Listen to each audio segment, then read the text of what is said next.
السلام عليكم ورحمة الله وبركاته. ازيكم يا حبايبي؟ عاملين ايه؟ رب تكونوا بخير. بقالي كتير ما نزلتش فيديو معاكم.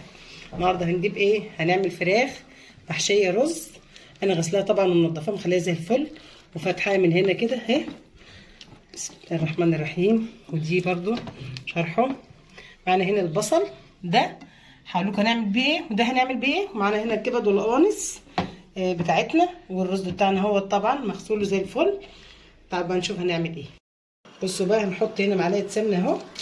معانا البصل بتاعنا ده اهو.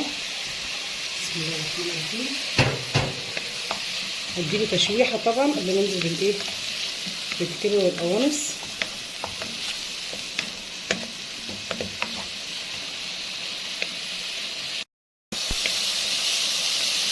بس بقى ايه، انا جبت ايه، قشرتهم، كنت كام ايه فص توم كده اهو. هما مش كتير، هما 3 فصوص وانا ايه مخرطاها.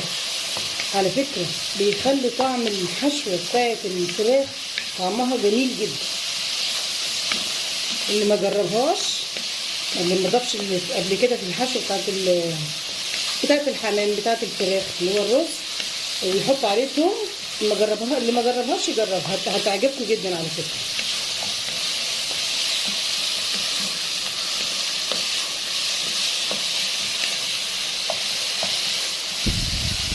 بص ريحه التوميه مع البصلايه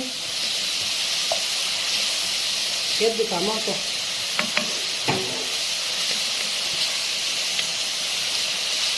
استنى بس البصل تقدم ايه حبه كمان.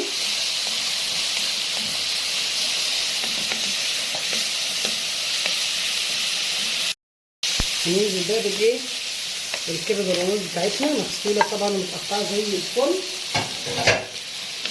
اهو.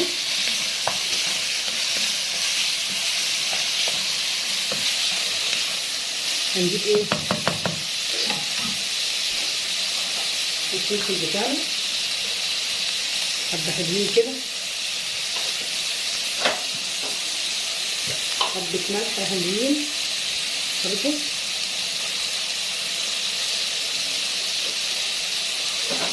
ومش هنحط اي توابل تانية. حشوه دي مش محتاجه غير ملح وفلفل بس. نحط بقى ايه، واحدتين ورق لوري كده، وفصين 2 حبهان اهو، هحطهم بحالهم كده عشان ايه نعرف نشوف. بسم الله الرحمن الرحيم. نشوحها بس تشويحتين كده كمان، ونزودها ميه ونتغير من ايه، نحمر الرز بتاعنا.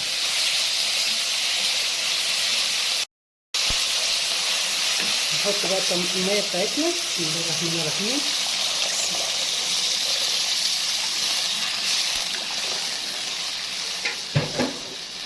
هنسيبها بقى تستوي كده. تعالوا بقى نشوف هنا كده.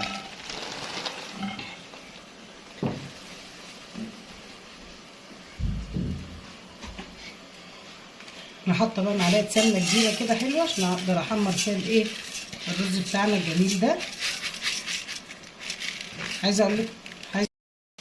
عايزه اقول لكم بقى على حاجه كده. في ناس ما بتحمرش الرز زي ما انا هحمره كده، وفي ناس بتحمر، فدي راحه نفسيه.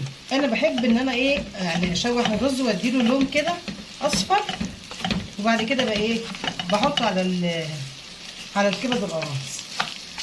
فممكن تغسليه كده تغسليه وتنقعيه شويه، وبعد كده ايه لما الكبد والقوانص تستوي تنزلي بيه ياخد نص سوا وتطفي عليه.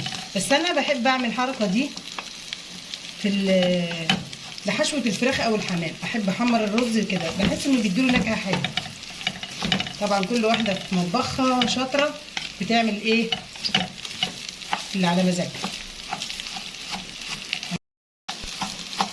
انا هسيب الرز كده ايه يتحمر كده على مهله خالص، والكبد والقوانص طبعا على النار الناحيه التانيه اهو.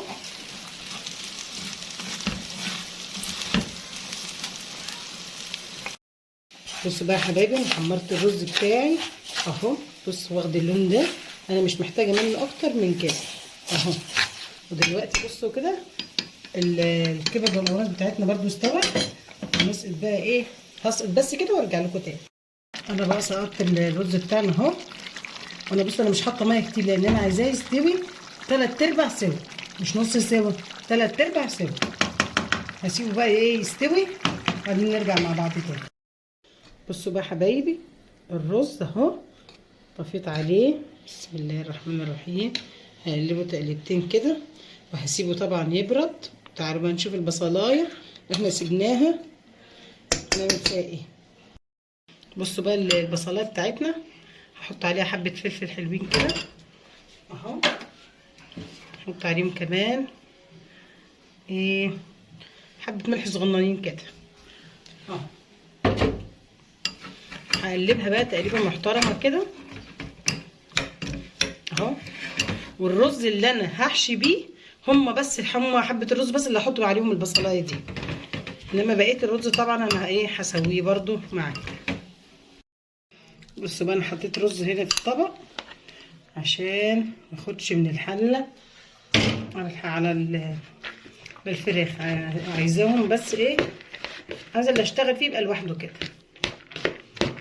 اهو. بسم الله الرحمن الرحيم. بسم الله.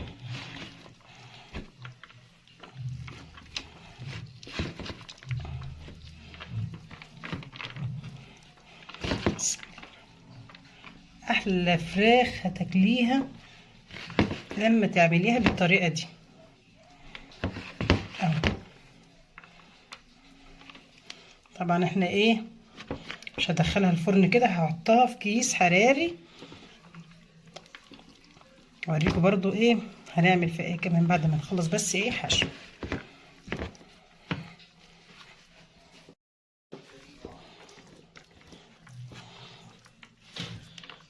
نحطها بقى كده اهو. بسم الله الرحمن الرحيم اهو. بس نقفل دي كده اهو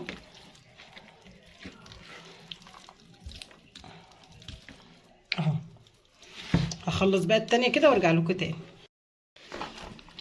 بصوا بقى كيس الحراري بتاعنا. بسم الله الرحمن الرحيم. الصينية كده اهو. بسم الله الرحمن الرحيم.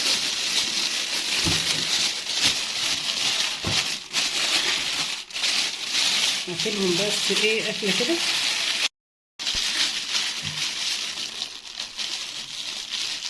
نحط بس ايه حبه ميه نخرم الكيس خرمه بسيطه.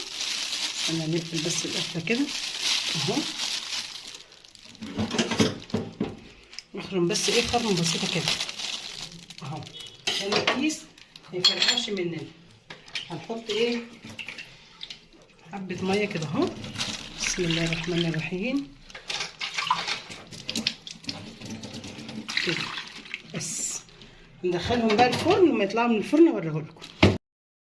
ادي الفراخ بتاعتنا طلعت اهي من الفرن.